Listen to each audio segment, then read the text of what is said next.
Hello football friends, Cav1892 here once again. In this video we're going to be taking a close look at 92 rated King Kenny Dalglish. This is the King's Prime Icon card and I was really excited to give him a try after he'd shred my defence in Weekend League for the 100th time. Before we go into the detail, just a quick ask to please take the 2 seconds to like and subscribe, only if you like what you see of course, but remember it doesn't cost you a cent, but your support will continue to allow me to produce more videos like these. Alright, let's take a look. Starting with his player bio, you'll see Kenny has a semi-small average body frame at 5'8", and that should hopefully mean he feels incredibly rapid in game. His work rates look great, always an asset to have a high attacking work rate in a striker, and the medium defensive shouldn't be an issue in the striker position. It can always be countered if necessary with some specific player instructions anyways. Right footed, and the 5-star 4-star combo is very exciting. A 5-star weak foot on any attacking player just gives you such a level of unpredictability in your play as your opponent can't make any sort of assumption on which way you need to go.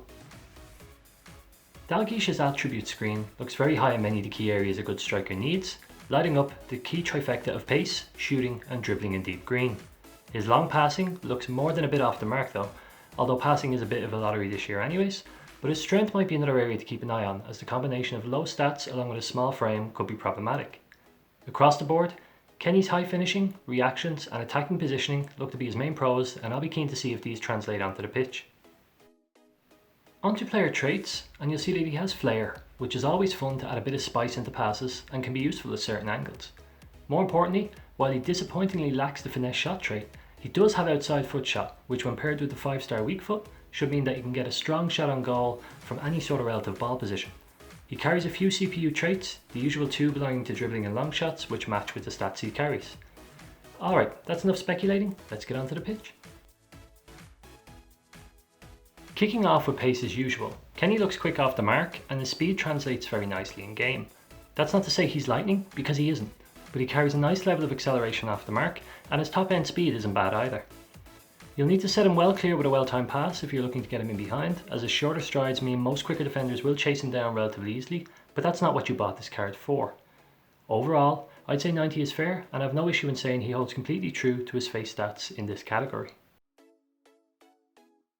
Dalglish's shooting is cracked, insane, outrageous. You choose whatever word you like, but the man is a finishing god. If he misses, it's almost always your fault. You can rely on him in and around the box, time after time, and in clutch situations, there's no one I would trust more on my team. But it doesn't stop there, because besides being a predator in the box, he's a wizard outside of it too. Dalglish has an eye for a long shot, and he will regularly unlock the door for you in a tight game from range, often from an outrageous distance. Bizarrely, even though he doesn't have the finesse shot trait, I regularly found he had a beautiful consistency in these efforts from way downtown, and watching his smooth strikes off both feet hit the net from 25 yards makes you feel like you've spent your coins well. His attacking AI movement is also decent too, albeit not as consistently brilliant as I expected. Overall, I'd have no hesitation in giving Kenny a 95 rating here. Dalglish's passing performance is more than usable. His 77 overall could strike worry, but it's a mix of high and low attributes, so you really do need to look deeper to understand what's going on behind the face stat. If you need him to just keep attacks moving and not slow down play, then you'll do absolutely fine. Again, the 5-star weak foot proves useful in this category, and it allows him to reduce his error rates on simple passes. However, if you want to use the King as your cam through which to unlock the door, I think you'll be left short. In particular, his true balls are very inconsistent, and it wouldn't make sense anyways. You want Dalglish to be on the end of those passes, and not to be the creator.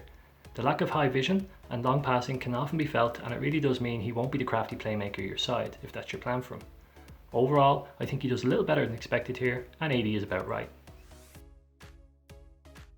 Dalglish's dribbling qualities are noticeably different in my opinion in 2 categories, the first being his left stick dribbling and the second being his skill moves. Starting with the left stick dribbling, and the King feels incredibly responsive. He turns on a sixpence and you can quickly exit in any direction and take off at good speed. It's so fluid and fun to use, and you can really feel his high agility and balance come into play when executing the same. I was concerned about the average body type making him feel heavy, but I need not have worried as he floats around the pitch and transitions into all angles at a smooth, consistent pace. A little less impressive is the speed and execution of his skill moves. They are fine, but don't carry the same impressive fluidity of his left stick dribbling.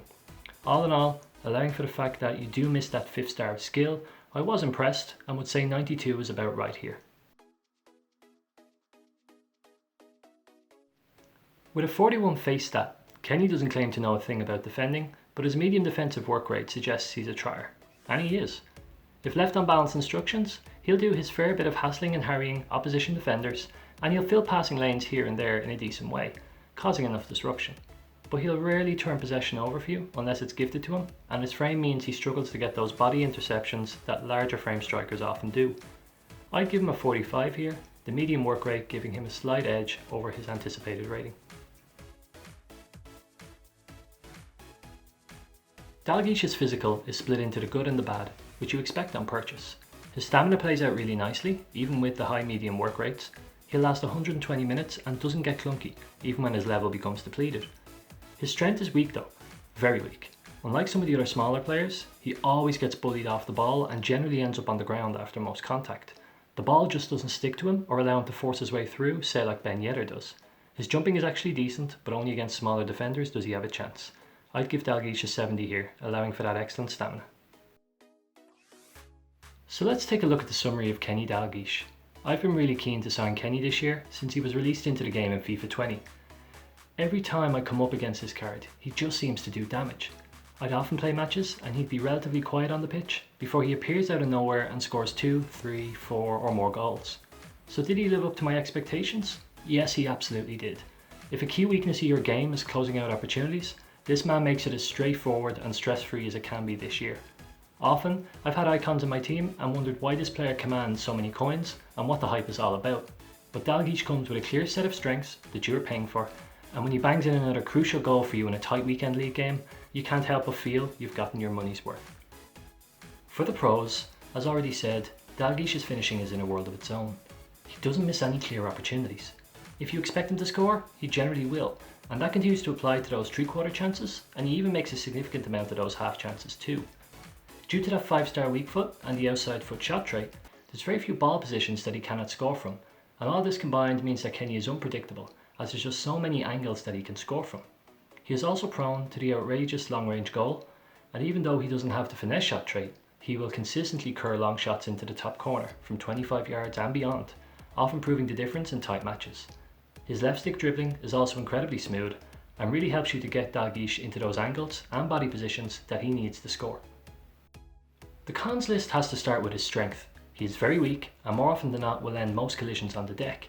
His longer range passing and most notably his true balls are highly inconsistent. And that's not necessarily the worst con, since you don't want him to be on the end of assists anyways, but it does leave you slightly one-dimensional and not being able to threaten too often with his narrow passing range. The only other obvious con is Dalglish's skill moves, both in terms of missing that 5th star, albeit this is known at purchase, but also the fact that his execution of the 4-star skill moves is a bit slow and heavy. The ball doesn't stick to Kenny in the way it does to some other strikers at times, and he doesn't get his fair share of BS at times, but it doesn't take away from the card overall too much. Chem styles are a choice between two from my perspective. Hunter is viable to give him another yard, and you do feel it make a small difference, but I never felt Dalglish was pure electric, so I actually steered towards a Hawk, which I felt gave him a slight physical buff instead. With either chem style, I didn't feel it made a difference to his already spectacular finishing, so it'll probably come down to personal preference of an extra bit of pace or physical. I'd probably recommend the Hawk if playing him as a solo striker, and a Hunter if playing as part of a 2 up top. Overall, I'd give Dalglish a 92 rating. For once, I feel an icon card actually holds true to its promised potential, and there's no massive surprises against his claimed attributes. He's incredibly fun to use, he's going to score you a rake of goals in both the short range and long range department, and he's a difference maker. In a weekend league, he'll clutch you those extra few wins you've been chasing for sure. For value, I actually think you are getting a really good return on investment. There's not a huge number of players in his range who offer the icon links and strengths that Kenny comes with, and in my opinion, he's still very undervalued in the community.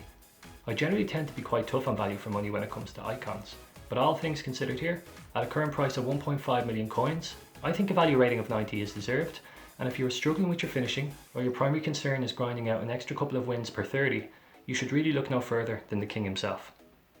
So that concludes today's icon review. Before you go, please don't forget to like and subscribe if you'd like to see more reviews and content, as I can't do this without your support, which has been phenomenal to date. Thanks for watching, football friends, and I'll hopefully see you all in the next video.